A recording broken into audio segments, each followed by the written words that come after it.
everyone. Thank you so much for joining us today. Belia Pena here, immigration attorney, here with Yvonne Choatson, who will be speaking to us today about her family history related to the Holocaust, which is a difficult subject, but we're talking about how she and her family thrived in spite of everything that has happened. Thank you, Yvonne. Thank you so much for being here. Thank you, Belia, for the opportunity you and your community. I am deeply touched. Thank you very much. All right, so we're going to get started with some general information so that people can get to know you. Um, Tell us a little bit about who you are and what you do. My name is Yvonne Choatson, and I'm an attorney, Hollywood producer, and life coach specializing in tell your stories like Hollywood, and you will inspire your audience, whatever it is, move it to action, and make smash hit money. Wow, that sounds great. All right, so let's get started. We'll talk a little bit more about that towards the end. But what we're doing here is called Immigrant Stories That Inspire. So I want to get started first on talking about a little bit about your family's history, what you're comfortable sharing, and then kind of bring it, from the country where they were from to the United States. So, my parents were both born in what today is Germany, and they did not meet until they got to New York. Each of them grew up in a community in their country, believing that they were very much good Germans. And once the Nazis came to power and exclusion started happening, they realized very quickly that that was not the perception of the rest of the nation. So it started in small ways. In my father's case, he had a position in Berlin as a young man. And one day he came in and he was fired. Another example was they had they had cartoons of in the newspapers and on billboards everywhere of Jewish features, and one of those features happens to have been the distinctive Jewish nose. One day my father was walking down the street, and he was very nicely dressed. He was looking for a new job. He was in a suit and tie, and a street sweeper who was pushing a broom came right up to him just from the street and spit in his face. Mm. And he said, "Why are you treating me like this?" And the street sweeper called him a dirty Jew. And it was experiences like that that began to make him feel extremely isolated. So he went back home to his father's place, which was a small town called Siegenholz. They lived in the countryside and had a factory that made what were at the time called pungs.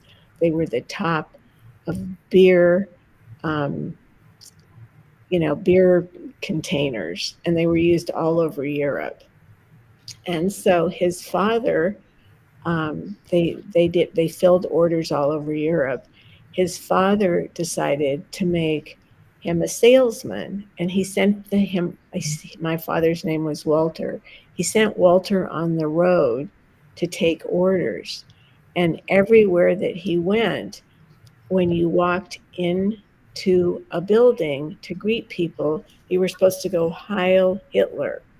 And because my father didn't do it, automatically they realized he was Jewish. So every place that my father went, every country, every town, every village around them where he went to sell this product that was their mainstay, they lost business. Mm. And the factory went bankrupt very quickly after that. And it was a situation that was very dire. They started hearing stories that Jewish families were disappearing. people in the family were disappearing. They were asked to come down to the Gestapo headquarters, and they'd never come home again. So my father and his father, my grandfather, realized how dire the situation was becoming, and many around them didn't. They just thought, oh, the Jews were in their community and in Germany itself were so active in the arts and music and politics. They didn't believe Mein Kampf, which was Hitler's proclamation that the economic problems in Germany at the time were all because of the Jews. But my father and his father believed it.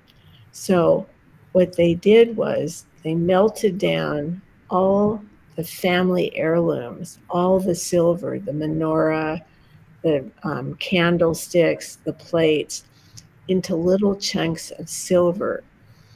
And my father put them in oil cans and put them in the back of his car. And where Siegenholz, their little town, was on the border of the forest that with an open border. It was one of the last places that there was still an open border, which was between Siegenholz and the Black Forest. And he drove at night to that checkpoint. And just as he was about to go through, these blaring bright lights flashed onto his car, and he was surrounded by Gestapo agents. He was told to get out. He was terrified. He was sweating. He knew that getting that money in the form of silver out of Germany was the only way his family could possibly survive. So he stood out of the car. He said he was completely terrified. He was sweating. They searched the car and found nothing. And then the Gestapo agent ordered him to open the trunk, and he thought he was going to be a goner. He opened the trunk, and the Gestapo agent took one of the cans of oil and shook it. And my father said, like, his heart was just pounding.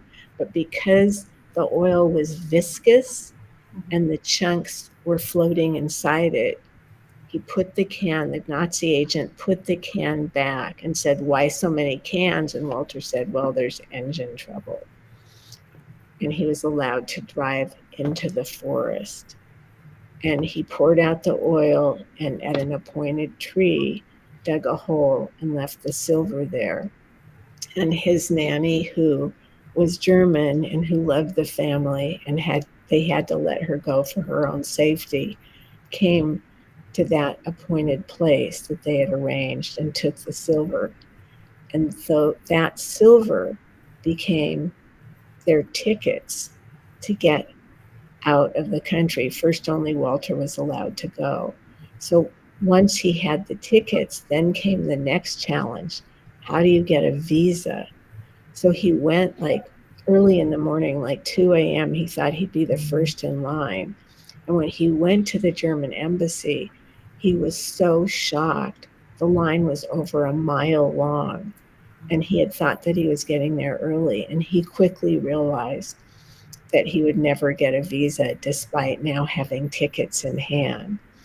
And he didn't know what to do. And at that moment, an American officer for the embassy was walking into work to open the doors.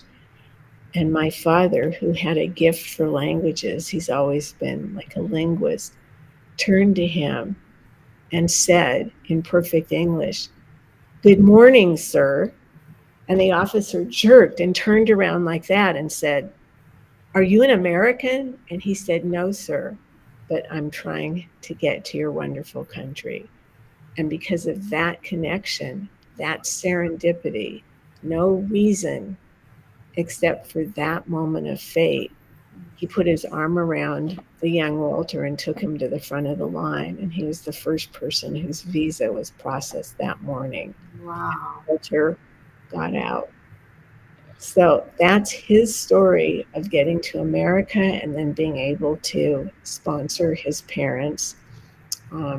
Unfortunately, one of his sisters was already married, and the net of Nazis closing in closed around her, and she committed suicide before they were able to get to her.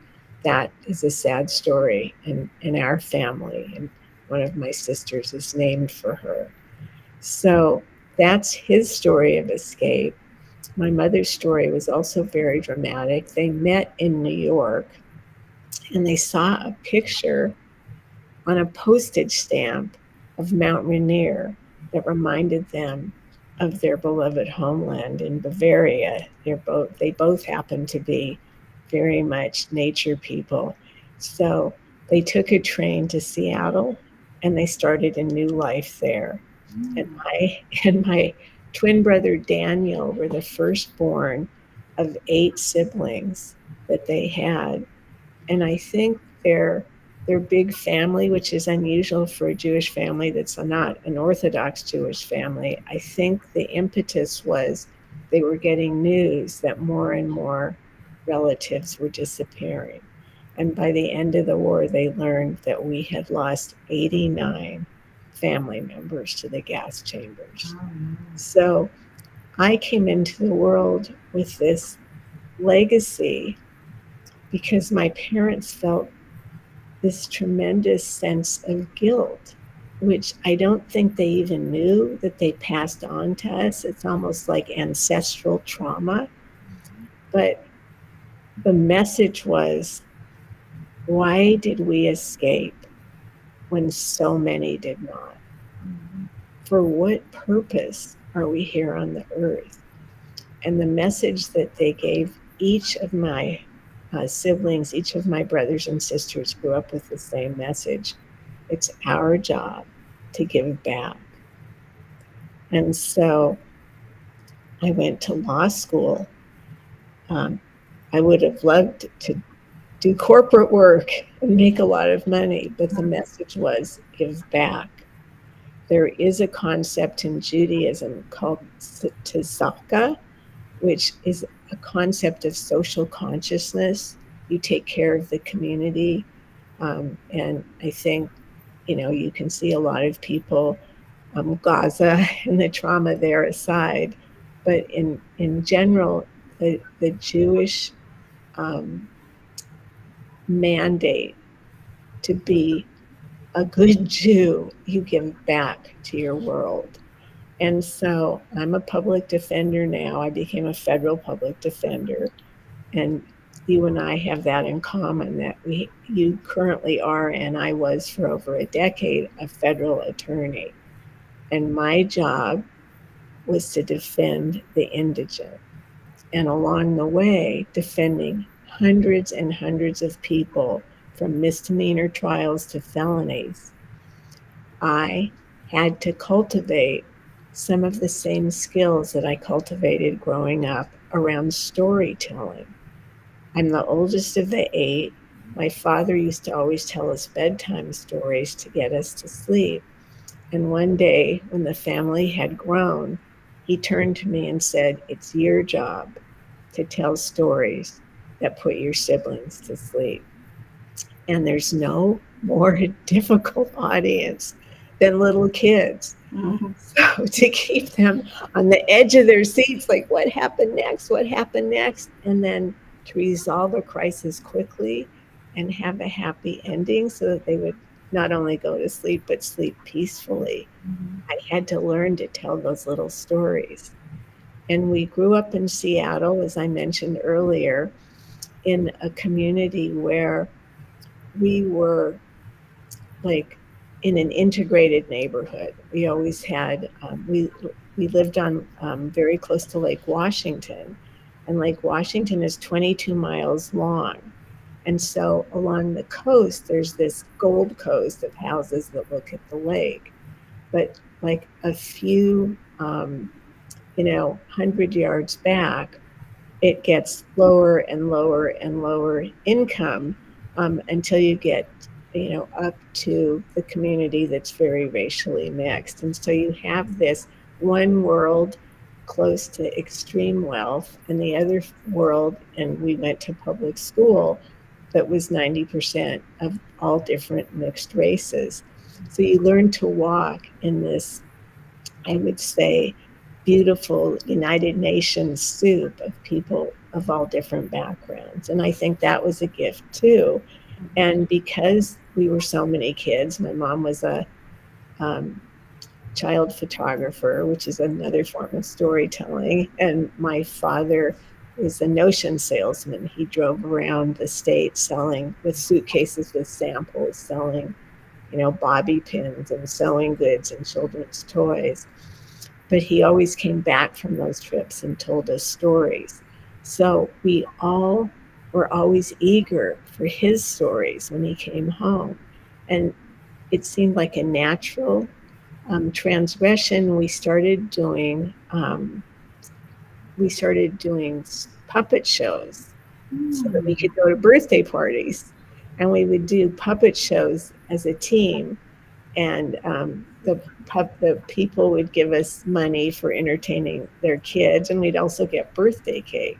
And we became so popular in the area that we were called the birthday party kids. Yeah. Yeah. And so when I went to college, I just continued that transition because it was something I knew well. I would just go get a great big freezer box from somewhere, cut a hole in it, take some burned out light bulbs, paper mache them, paint them up with colors. And I had a booming birthday party puppet show business in my first and second year of college till I got real jobs that, it reminded me of home. It was great. I got birthday cake every weekend. That's what was really motivating you, right? So that's the journey. That is an amazing journey, and I was engrossed in your story for sure. You had me on the edge of my seat. So let's talk a little bit then about how, I mean, we all deal with some sort of trauma that we're inheriting from our parents, something unresolved, maybe unresolved in us. But this Mhm. was an incredibly dark time in world history. And surviving it, having that instinct to survive and to observe your father's world, your grandfather's world, and see, hey, they're not playing around. This is serious. We have to go. And every instinct in their body told them, move, go, go, go. Um, how did you deal or process the guilt as a first generation survivor? How did you process that into something positive? What a great question, Belia. Thank you. I As I became a federal public defender, I had a salary that was generous. We were living in Hawaii at that time, in Honolulu. And so for the first time in my life, I could afford therapy, counseling. And I did lots of different kinds. I mean, first of all, as the oldest of 8 brothers and sisters, I think the message that I was responsible for my siblings was really a huge, huge message. And in the family, there's things that were expected of me that I didn't even understand weren't normal. But one of those things was, you intensely take care of the younger ones. So I paid for some of their colleges. Um, I nurtured them in almost what they call now parentification, where I took on parenting, which now is a whole field of psychology where children who are forced to become a parent when they're still a child have to unlearn that way of being. So I went out into the world with a sense that my worth, my validity as a being came from taking care of others, whether my siblings or rescuing these clients who came to me in great crisis. So I'm starting to do all different kinds of counseling. One of the things that was recommended to me, which was wonderful, was to start participating in all kinds of sports that as a kid I hadn't been able to do because I was being a young, inappropriately so parent. And so, I'm in the federal public defender's office, and in during the day, I'm working on cutting edge cases where people face serious prison time. And in order to counter that stress, I would run to the ocean on my lunch breaks and swim the Ala Moana Channel. I would do triathlons. I would do marathons. In any case, in Hawaii, the social life is very, very tied to sports. At an age when, most people are interested in many other things, I joined an outrigger canoe club and paddled with mostly all local Hawaiian girls in outrigger canoe races on the weekends and training. I joined a soccer team, and I I I think soccer is one of those games you have to start really young. I don't think I was ever great, but just the workouts, the camaraderie, it felt like so nurturing to my soul to get to spend time on my body. And I did lots of hiking with the Sierra Club on all the islands in Hawaii.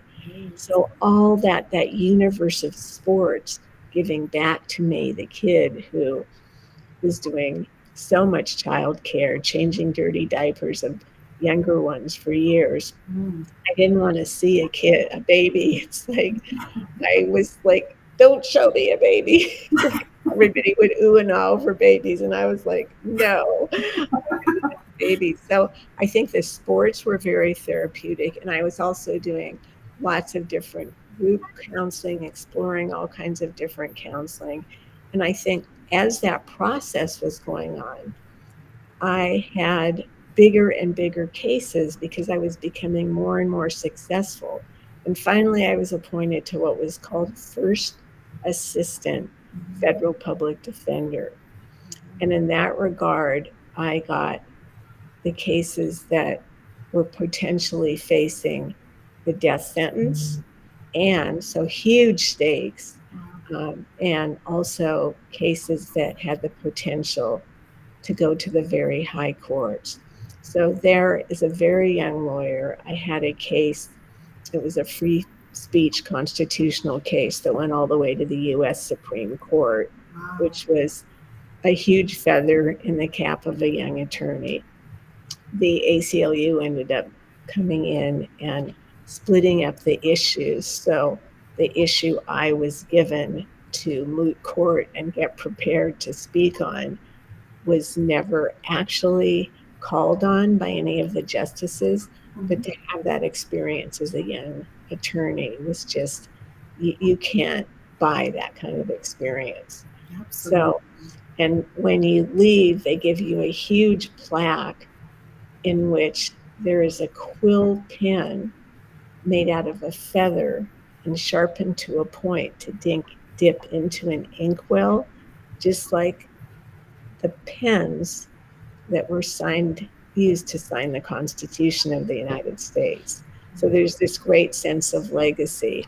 So I came back from these experiences from being a federal public defender, um, death penalty defense cases, and you know cases with this kind of prominence. And yet I was still only arguing before a jury of 12. And I think because of the sports opening up my confidence, the way the mind body connection works, and when you can, you're the power seat in a boat, and because of your powering hip, how we passed it, we passed our competitors, we made it across the finish line, we got the medals. It's like that kind of confidence from sports, from therapy, from counseling, from winning in court. All of a sudden, it came to me, I'm ready for a stage bigger than a jury of 12. And I had my prayer answered very quickly because I got a very big case. a young man was charged with bringing heroin into Hawaii in his surfboard. And his argument was that he didn't know it was there and he was being used as a mule. The truth we'll never know, but that the government had a very strong case.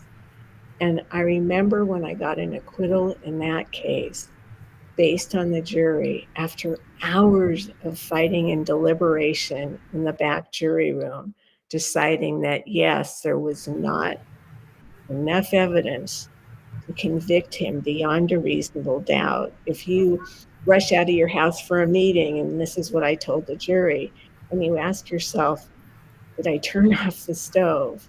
Mhm. Did I turn off the stove? And you're not sure, that's reasonable doubt.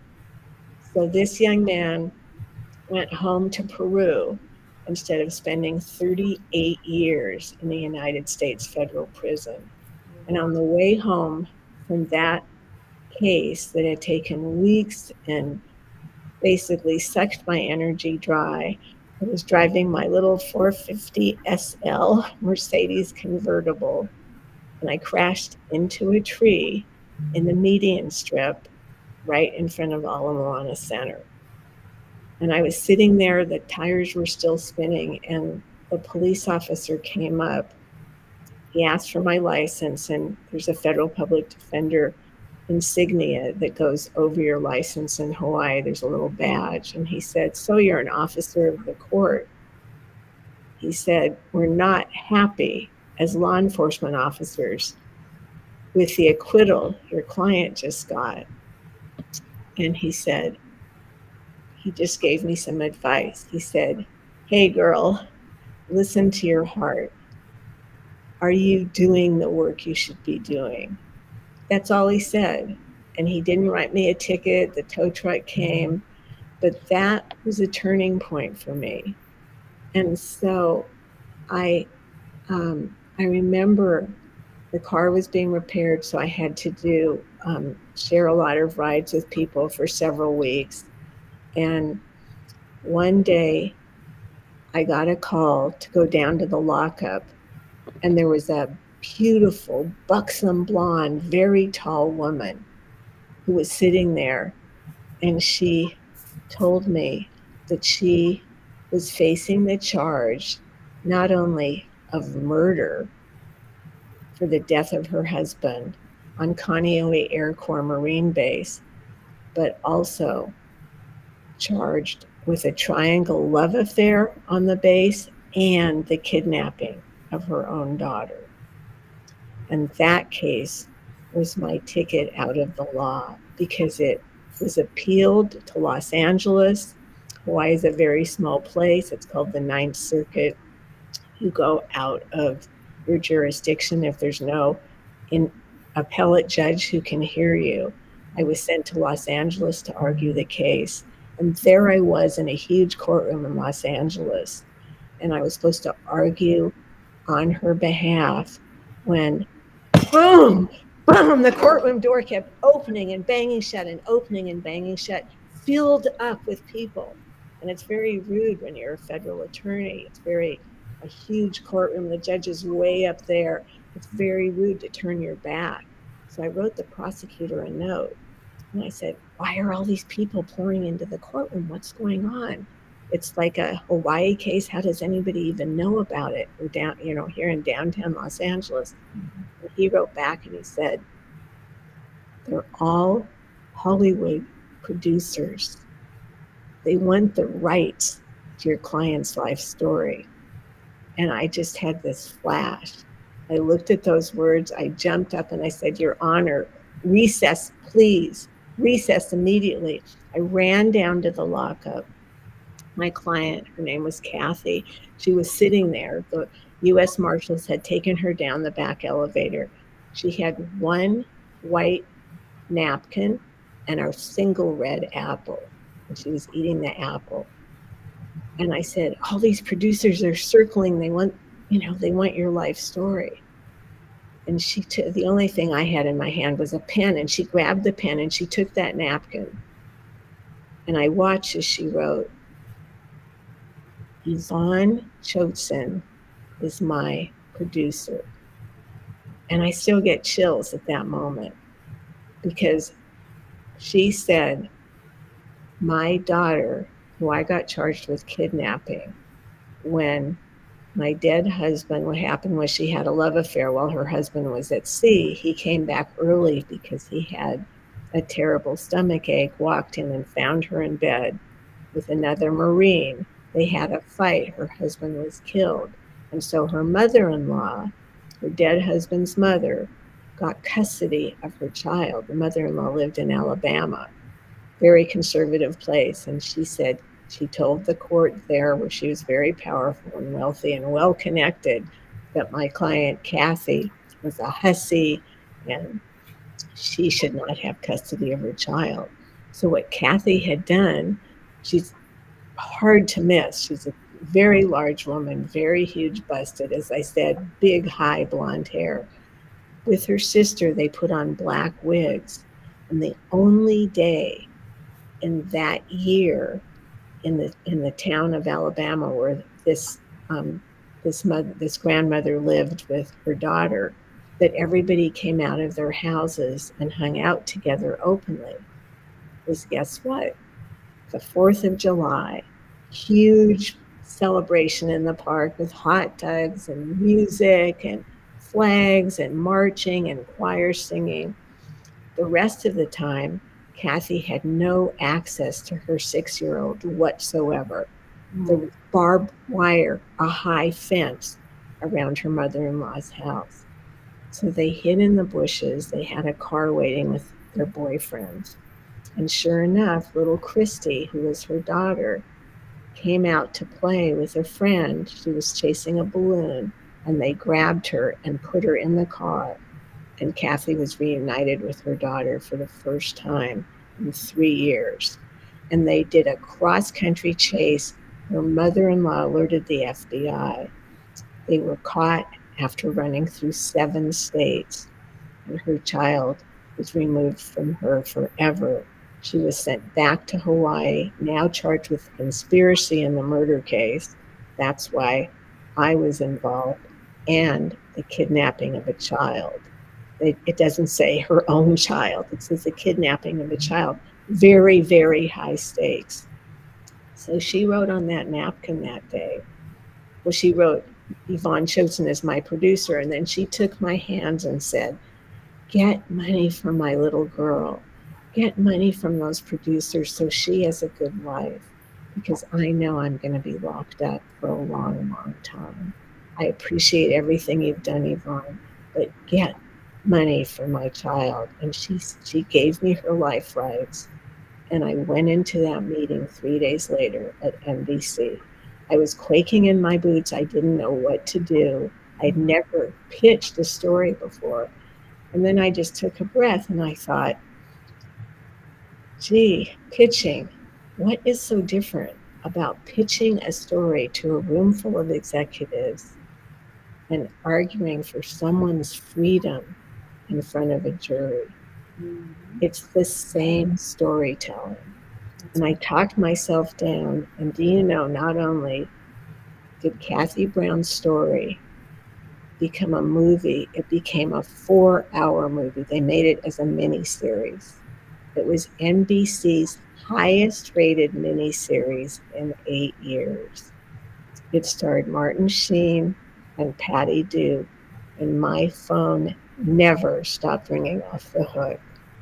And I took a year's leave of absence from the federal defender's office and realized that the way I had learned from my small kid days of telling stories to my siblings to put them to sleep, and then the puppet shows, and then arguing for over a decade on behalf of the indigent, telling stories so that a jury would go, gee, that sounds like something that my brother might face, or that, my dad went through, so that I would open their hearts, that that kind of storytelling could also sell movies. And Mhm. today I'm on my 14th movie. And Really? Oh, I didn't know that. yeah, Congratulations. That's thank awesome. you. Thank you. And during the writer's strike, which happened more than a year ago but went on, it seemed like an eternity, I realized with 3 kids in college right now that a way to monetize my life could be to share storytelling with others. Because if you can tell your story, whether you want to take a pulpit, whether you're at a networking event, whether you're, on a stage, whether it's just interaction on the bus with someone, your stories told well are your superpower in terms of connection, in terms of success in the world, in terms of making money. So, storytelling, like Hollywood, is me.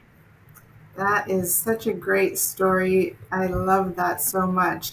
Before we get into the next part, I want to ask you the sports aspect. Um, there's a lot of data and research now showing that your body can hold a lot of the trauma that we experience, and maybe even we inherit some of that Mm-hmm. bodily trauma.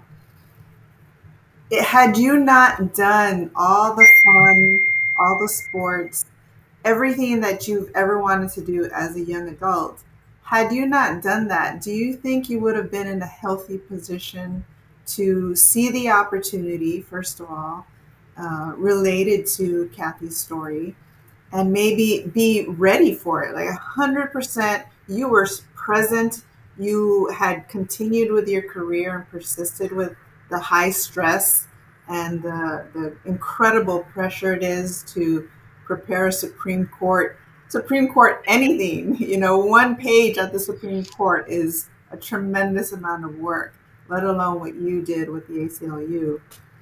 you know, all of that in dealing with that tremendous pressure, do you think you would have been ready for that high stress moment where you're pivoting? Your career is pivoting in motion as you're speaking with these Hollywood directors. And yet you were fully present. You were able to negotiate her story rights. You were able to make a movie, which you had kind of done, but this is a massive level of everything you had experienced. I think your question's so perceptive, and I actually never made that connection before. So I really appreciate it because you're right.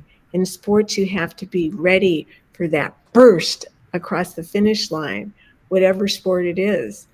Soccer, I mean, maybe it's not quite that way with hiking, although with hiking, I think it teaches you when you're climbing ridges and stuff persistence. But yes, the way physical mind and body all had come together, the counseling part of it too, that I deserved more. I deserved to use my voice to heal millions and not just focused on this one client who came to me. And that growing sense inside me that I deserved and could give more to the world and there was a bigger platform waiting for me was part and parcel to what was happening with being fit, like ready to go. The juice that sports gives you the way the chemicals that zip through you after a workout. And so, yes, I know all the science supports it. I don't think I realized that growing up in Seattle, caretaking my parents, caretaking their children, and being in a situation where it was rainy much of the time, I don't think I realized that I was depressed. I think they call it SAD, SAD. It's an entire syndrome that if you don't get enough light, many people in our country have it. If you don't get enough light, your system is depressed. And when I got to Honolulu, and the sun was out, and I was doing all those sports, and I was, successful in the courtroom. And of course, along the way, some lovely guy friends came, and, I met my ultimate husband. I mean, I opened myself not just to being ready to reach for that golden ring that I may not have even noticed or perceived at an earlier time in my life, But because of all the healing that had come together, that yearning for something more, that, that goal to be all I could be and give my greatness back to others and help them heal the way I had, I just felt like, wow, when that police officer was talking to me and my Mercedes wheels were spinning around and the palm tree was almost in my car, I thought, wow, I paid my dues. I'm not going to spend my life in the four corners of a law library so one person can have his or her best shot when I know that there's in me the ability to heal millions, to help millions be their best self by telling their story. Yes, So, yes, the answer to absolutely. your question is yes, 100%. Absolutely. That one conversation could have gone so many ways. You could have turned down the directors. No, I'm working on the case. We don't want to be bothered. Maybe cut off the press, right? Close the trial to the public and not even allow them to enter. That could have gone so many ways, and you were present in that moment, which seems to be a generational gift if just from the outside looking in, looking at the reality and the positiveness, the opportunities that are available to you in that moment.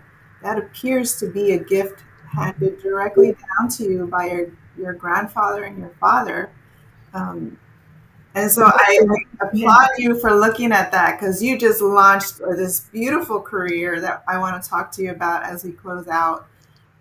I have this QR code here in the corner, Rock Your Talk.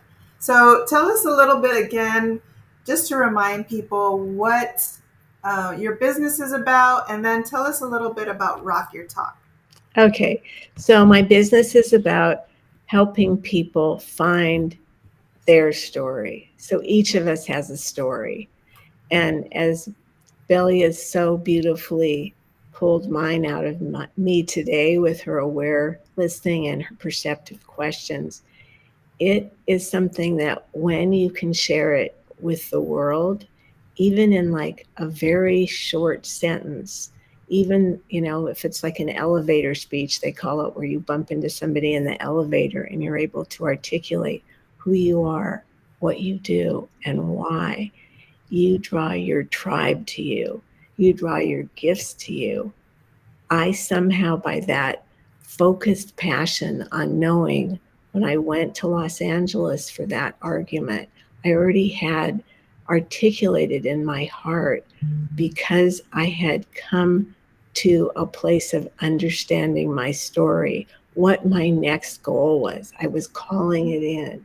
And so, knowing your story, being able to articulate it with presence and poise and gestures and some of the ways that I've been communicating here today, which is your birthright to speak your story with pride and have a bold presence and be proud of your story, whether it's an immigrant story like this or any kind of story that needs the light of visibility shined on it. When you can do that, your life will change for such positive good. You can't imagine what comes to you. And just as once I articulated that hunger in me to do more, that golden opportunity came and I was ready to grab it. Once you articulate your story and it leads right into what your life goals are, knowing your story can help you, give you insight about gifts that you didn't even know you had. And that awareness of your gifts draws the goals, your legacy, your life purpose that you've come here to do. And it all starts with your story. So that working with people help you craft your story and take it out into the world. And I'll give you one example of one person, of the many clients that I'm working with right now. She's a doctor. She came to me and she said, I'm so frustrated in the medical profession because I'm in an internist situation where I'm very structured, as most doctors are, and I'm not even allowed to prescribe vitamin C for a cold because there's no established studies about it.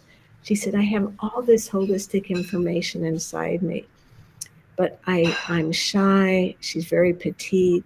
I'm shy and I don't have any speaking confidence.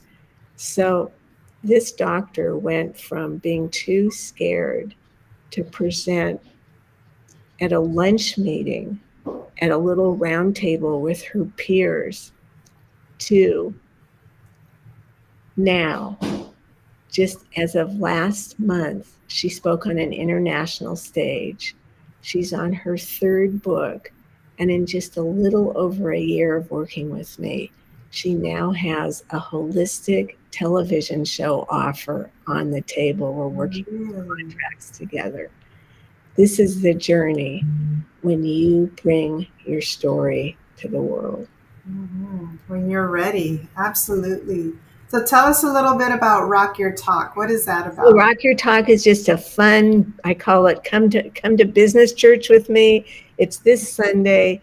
The QR code is up and it's just helping you with some exercises we're going to go do together in a 2 hour 10 to 12 this Sunday. The link is there in the QR code and it's come, refuel your bold presence. And if you want to bring a talk or something you're working on, or just want to have more presence in the world, we're going to do some fun games and exercises together. We're going to have some breakout rooms where you can practice your public speaking. It's going to be short and fun. So sign up. It's $17 on Eventbrite. The link is there, and I'd love to meet you and share with you. And I think it's going to be a blast.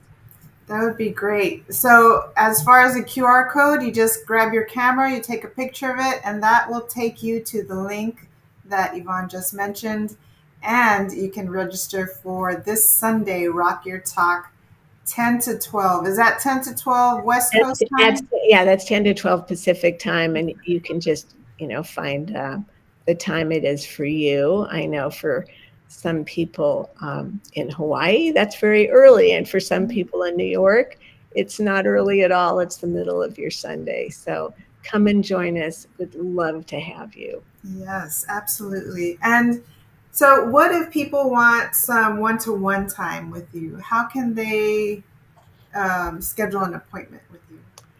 I would love to give you a complimentary 20-minute craft your signature story experience so that we can begin that process together. And Belia will put up a link for that so that if you want to schedule on my calendar just a one-to-one time so I can hold you in, support you, and have connection with you to begin your journey to finding your story, I would be so thrilled to do that.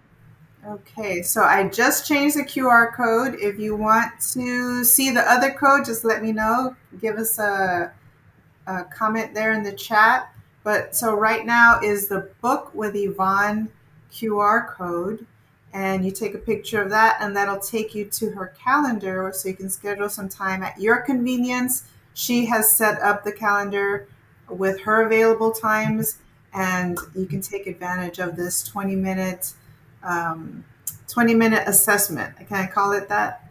Sure, it's a discovery together. Okay. Okay. All right. And so, just to finish out, I'm looking for the QR code. We have one gift for you today, which is a free download. Tell us a little bit about this download. So, the one thing that I invite you to do is download my free guide to 3 tips that if you take these 3 tips of storytelling away, you will learn how to captivate your audience, be memorable, and as I said at the beginning, make smash hit money.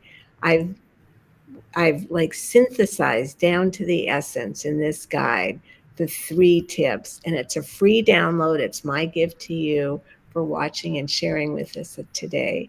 So please just click on the QR code, get the link to that, download it, and just enjoy that. You can keep it above your computer or just review it. And if you have more questions, I'm here to support you on every one of those 3 steps. Sure. So now I've switched the QR code one more time, and I will provide that in the comments once we publish this recording. But this is the free download QR code. You take a picture of that and you can register, or you can sign up to receive the free 3 tips to success. All right. Yvonne, thank you so much. I really appreciate it. I learned so much from you. As much as we've talked before this interview, I love what I learned. I have so much respect for you and everything that you've come through. And you did it, you've done it, excuse me, with a big smile on your face. You're healthy, you're happy, and so successful. I appreciate your immigration story. You're sharing it with my community here. And thank you so much for inspiring us today. Thank you for this opportunity. And as they say in Hawaii, aloha. Aloha. Bye. Thank you.